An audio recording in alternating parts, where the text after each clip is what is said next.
Welcome back to Cooking with Gerald. On today's episode, I'll be making butternut squash pie. Butternut squash, but making it like a sweet potato pie. So stay tuned, grab your pen and pencil on this episode of Cooking with Gerald.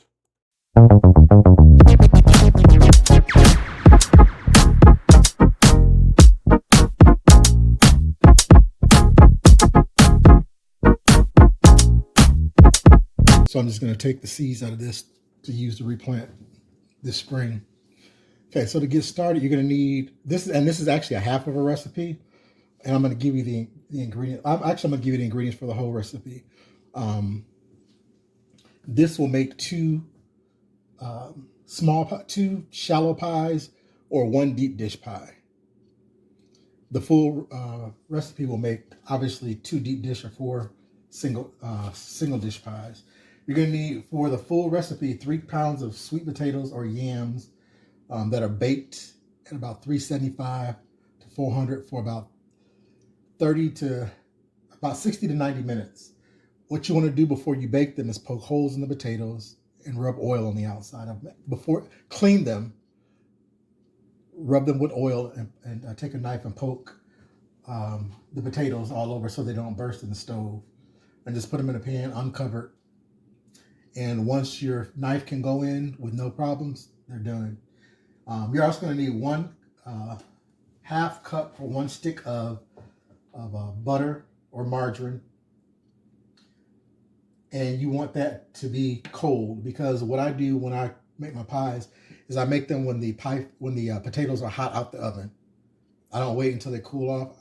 I basically peel the potatoes with some gloves and then put the potatoes in the bowl and then make the pie. To me, the ingredients incorporate a lot better like that versus doing them cold, which is what I'm about to do right here. Half stick of butter, 1 cup of brown sugar, 1 cup of white sugar, a cup of evaporated milk, 3 eggs beaten, which you want to put them in at the very last after you went through and tasted everything to make sure it's seasoned properly. Nutmeg, I usually use 2 teaspoons. You can use a half teaspoon, 1 teaspoon, however you want to use it. It's going to be based upon your liking.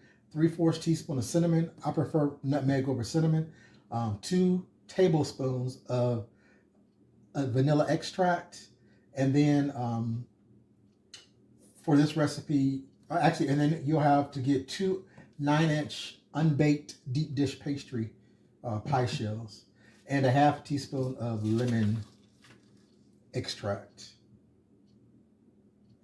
So I've given you all the ingredients. Just cut that in half for what I'm about to do now. So like I said, this is what I did for my butternut squash. Is the same thing I just told you to do with the potatoes when you cook them. So what I'm going to do now is put this on to make sure that there are no strings and that is broken up pretty good. Then I'll start adding the other ingredients. In the meantime, what you want to do with your pie shell is you want to dock it, which means you want to let it sit out for about 5 to 10 minutes until it unthaws some. This has been in the refrigerator. Then after that, you want to take either your fork, the tines of a fork, or you can use a knife. It doesn't make a difference. And you want to go ahead and dock it this is called docking, when you're poking holes in it like that. The reason that you're doing that is so that the pie shell doesn't bubble up with air. This will make sure the air is not in there. You also can take what I call, baking beans, which is just any bag of beans, and you take them and put some parchment paper over the top of your shell and pour the beans down in there. What that will do is it'll help the shell stay down. You'll cook it for like about 10 minutes. Then you'll take it out, take the beans out of there, and then put it in the oven and finish allowing it to cook for the remainder of the time until it's done. Those beans you just put in a bag or a container and put in your pantry, and you can use them whenever you need them for that, however you won't be able to cook with them. So I'm going to go ahead and do this, and I'm going to par bake the shell, which means I'm going to bake it for about 10 minutes so that it's a quarter of the way done on 400.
so hold on. Looks like there's a piece. Okay, that's fine. So what I'm going to do now is add my butter. And normally these potatoes or this squash would be hot out of the oven. However, it hasn't been. This is actually from out of my garden. I took it in and par cooked it and put it in the freezer like you would get in the store. So I've already went ahead and melted my butter. Then I'll add my sugar.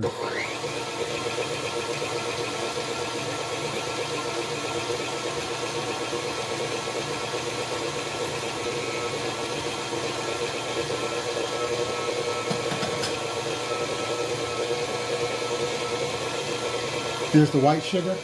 That's another thing too with the sugar. You can do that to your liking as well. You can make it sweeter if you want, or less sweet. To me, I think the brown sugar and the regular white sugar is a good combination because the brown sugar gives it a little bit. It has molasses in it, and the white sugar does not. So it gives it a better taste. Also, with the cinnamon and nutmeg, you don't have to. You can use allspice if you want. Some people use cloves. It's just going to be based on what you like. I make it the old-fashioned way, the way I grew up eating it, and that's with nutmeg and cinnamon, and mostly nutmeg. All right, so as I put the sugar in here and it blends up, it's starting to come together. Let's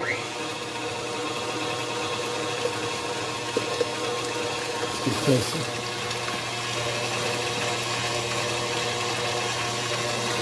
See how it's coming together? And at this point is when I would normally just let this beat for like about 10, which I still am today, about 10 minutes.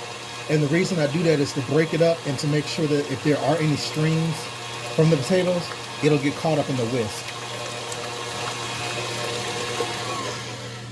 They'll be hanging off the whisk if there are any. And that's very important because you don't want to have a pie, a stringy pie. That's why I bake my potatoes, and 99.9% of the time, I really don't have any strings on potatoes. If you boil them, then you're going to have a lot of strings. And when you boil them, you boil a lot of the nutrients and flavors out of the actual sweet potatoes. However, baking them, what it does is it brings out its natural sweetness. So the potatoes are a lot sweeter and they're a lot softer. So I'm going to go ahead and let this beat for a few minutes and I'll be back.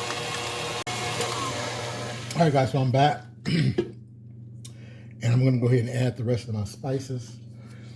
Now, excuse me, as you can see, the potatoes or butternut squash is real smooth. This is going to be very important that you do what I just did, which is beat the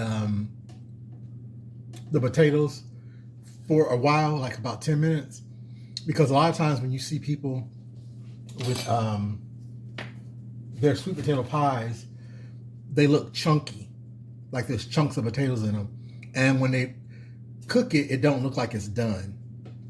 That's because they didn't beat their potatoes that long, and because they didn't cook it that long either. But I'm going to go ahead and add my nutmeg. I'm just going to do a teaspoon and see if that'll be enough once I try to taste it. All right.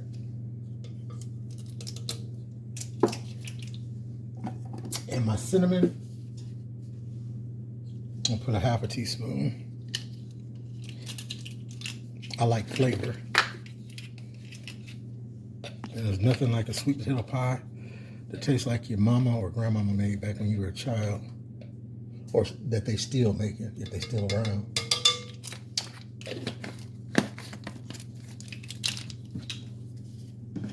And this is where you would also put a pinch of salt in if you're using unsalted butter.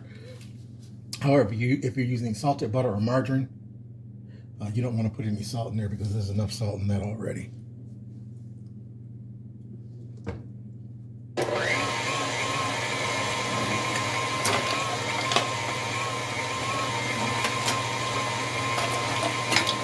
All right, now I'm going to go ahead and add my vanilla extract. which is a quarter of a teaspoon. This is very, very, very, very, very important. You do not want to put too much of this in this.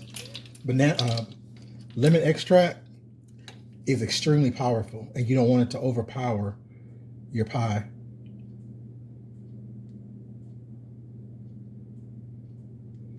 But I'm telling you, this right here is what takes it over the top, because someone will be like, man, there's something in here. It just tastes kind of different, but what it does is it brings all the flavors together. So this is the little magic potion right there, is that lemon extract. And then I love vanilla extract. I make my own. This is something that you can keep forever, and you just keep adding to it. See all those beans I got up in there? I just add more beans and add more alcohol to it. And this, I've had this since February 23rd, 2021. So I'm gonna shake it up first.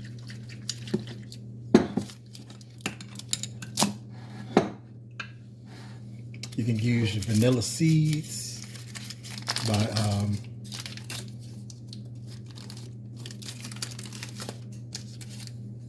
squeezing them out of the pot.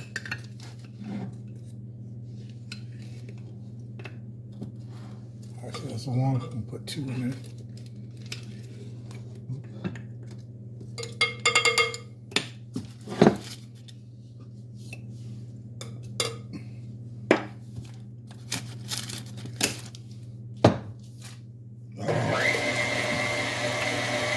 So I'm gonna let this go and I'll be back. All right, so now I'm gonna go ahead and pour my half a cup of evaporated milk.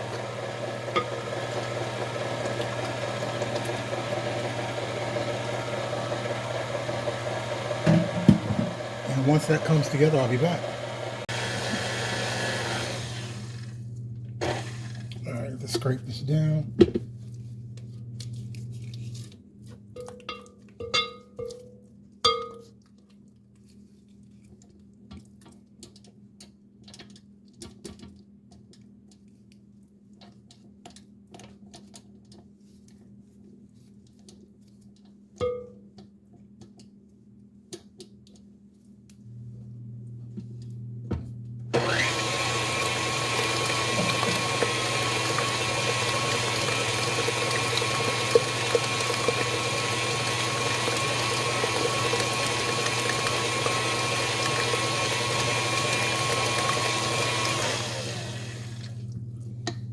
All right, guys, so now it's time to taste it.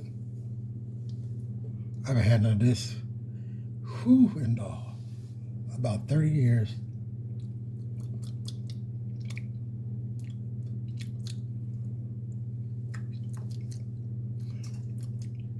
Tastes good to me. So I'll go ahead and add in the eggs now.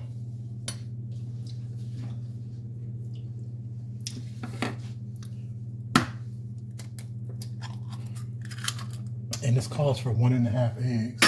However, you can't do a half of egg. So I'm just gonna go ahead and put 2 in there.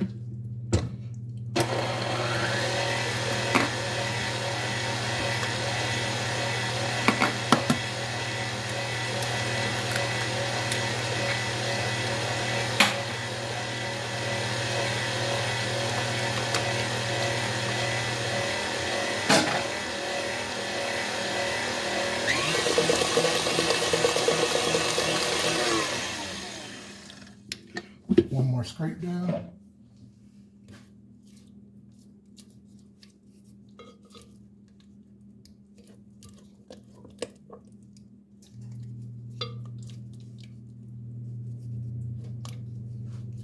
Another thing that I do too is I make my batter up for my pies about 2 to 3 days before I bake them. And the reason that I do this is because as the filling sits in the refrigerator, it incorporates into the flavor into the batter from all the spices and stuff. You can bake them right away, but I usually will wait to bake mine.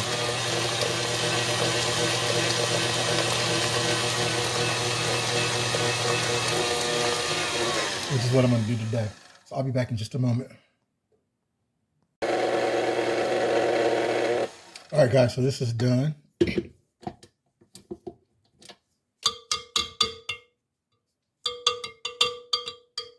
If it was stringy, you would have strings hanging all off of there, but it's not. And I don't think it will be with the squash. However, with the pie, the sweet potatoes, it would. All right. See how smooth that looks? And not lumpy at all.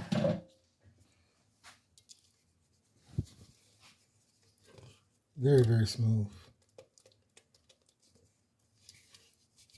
All right, so like I said before, I'm not baking any pie today. I'm actually going to bake it in a couple of days. So I'm going to put it inside my container.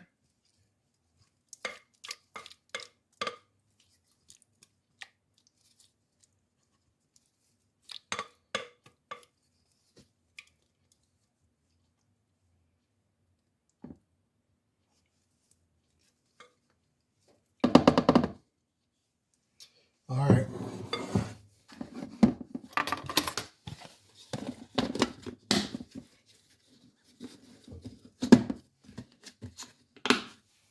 And then put this in the refrigerator and I'll be good. Now here's my pie shell right here too. Put it up on here. See? It's par baked. It's not baked all the way through, but it's baked almost done. And you want to do this to ensure that your pie shell is done when you cut into your pie. You don't want to eat a raw pie crust. So I'll be back in a couple of days. All right, guys, so I'm back, and it's been more than a day. It's actually been a few days. I'm not going to tell you how many, but it's been a few. So here's my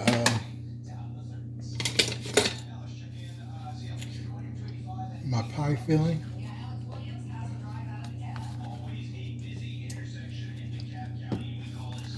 And here's my pie crust.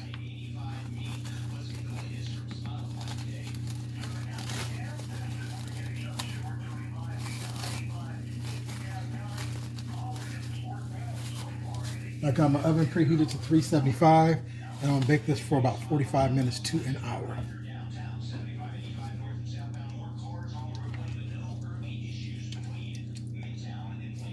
And I'm also going to put some more nutmeg. I got about a teaspoon more nutmeg in here. And that's your preference whether or not you want to do it or not.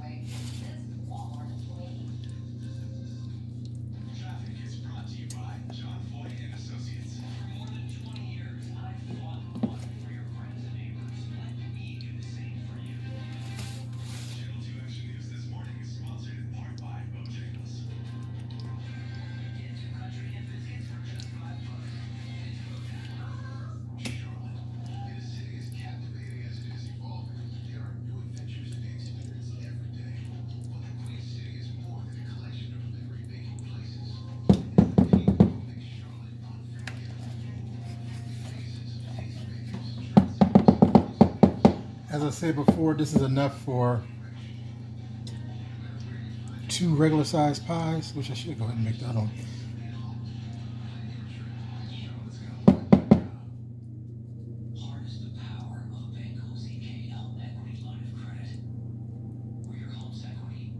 All right. So I'll throw this in the oven on 375 for 45 minutes. Now check it and I'll be back. Thanks for watching. I hope that you did enjoy this video. Please don't forget to like, comment, share, and subscribe to the channel. Also, this pie is similar to a sweet potato pie, like I said at the beginning of the video. It's something that I had growing up. We just stopped eating sweet potatoes for a while and ate this butternut squash, and it was actually quite delicious. So another good thing, tastes good, that you maybe can make for your kids, or make it like you're making a sweet potato casserole. You can do the butternut squash the same way and get some veggies up inside of your kids. So until next time, take care